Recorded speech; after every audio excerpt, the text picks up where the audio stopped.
I want to get on here and do a short video as fast as I can get this out. People are saying that the Saudis and Israel decided to do a hold on their peace talk. I'm going to tell you something. That is a deception. Revelation 12:9 specifically says, so the great dragon was cast out, that serpent of old called the devil and Satan. And we know that Nishimura is it.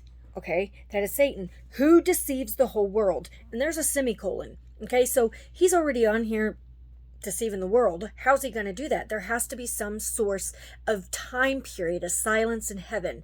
Like I said, about a 6-month period. The rapture, this Revelation 12 sign is still the sign that we are looking for. Okay, there has to be mass chaos. They are going to explain it away with this alien invasion. And then what happens? You've got war that's already broke out, right? And Israel gets surrounded and everything. They're going to be crying out for a leader of some sort.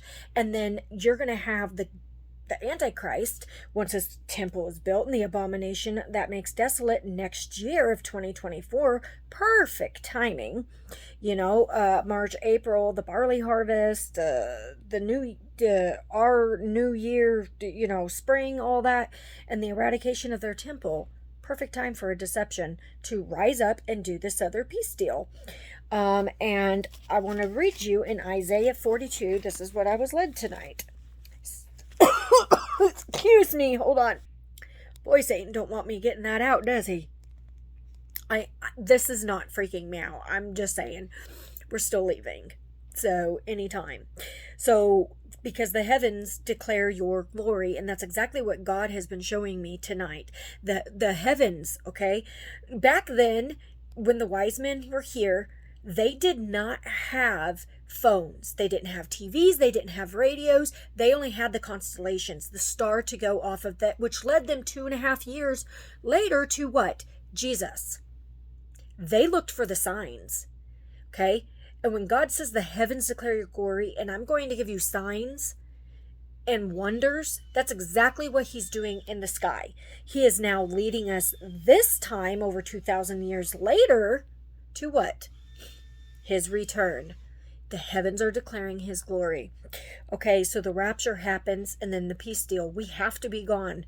Okay, I mean, it's biblical.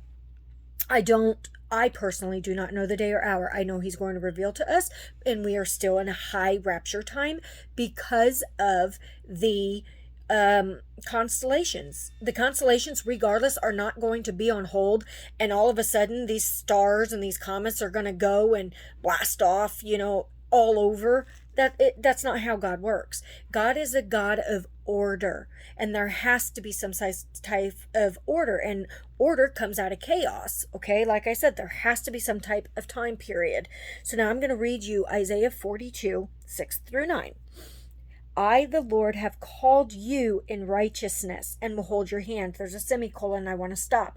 When you go to give birth, most of the time your husband, boyfriend, friend, whatever, we're going to call him your husband, is standing there right next to you holding your hand. Okay? And so I will keep you and give you as a covenant to the people. What does that mean? A covenant is a confederacy. Okay, it's the sealing of a deal of some sort. He is going to give the people this covenant. Okay, he's going to give us. Okay, so when the rapture happens, there has to be some source of explanation. I'm going to continue. As a light to the Gentiles. Okay, the Gentiles represent the heathen nation. Okay, to open blind eyes, to bring out prisoners from the prison, those who sit in darkness from the prison house. I am the Lord, that is my name. And my glory I will not give to another, nor my praise to carved images. Behold, the former things have come to pass, and new things I declare. Semicolon. Before they spring forth, I tell you of them. I am telling you, this is a representation and type of shadow of the rapture. God has given a covenant to the people, but we are going to be that covenant. Okay, He is wiping away former things because people want to appoint their king. They want to discredit God and be like, God is not it. I don't want him. I want a physical king. So God is going to give them their desire with this covenant. But through this covenant becomes deception. Okay? And Agenda 2030 is still going to happen regardless. Okay, this leaves a perfect 7 years to the Agenda 2030. Okay, we are on time, the appointed time, and you guys have to understand, don't let this discourage you. Jesus is still coming, and he's coming any day for us. Okay, so stay encouraged and don't be discouraged. I really don't have a whole lot more to say, so that's what I wanted to say. So I will see you there in the air. God bless.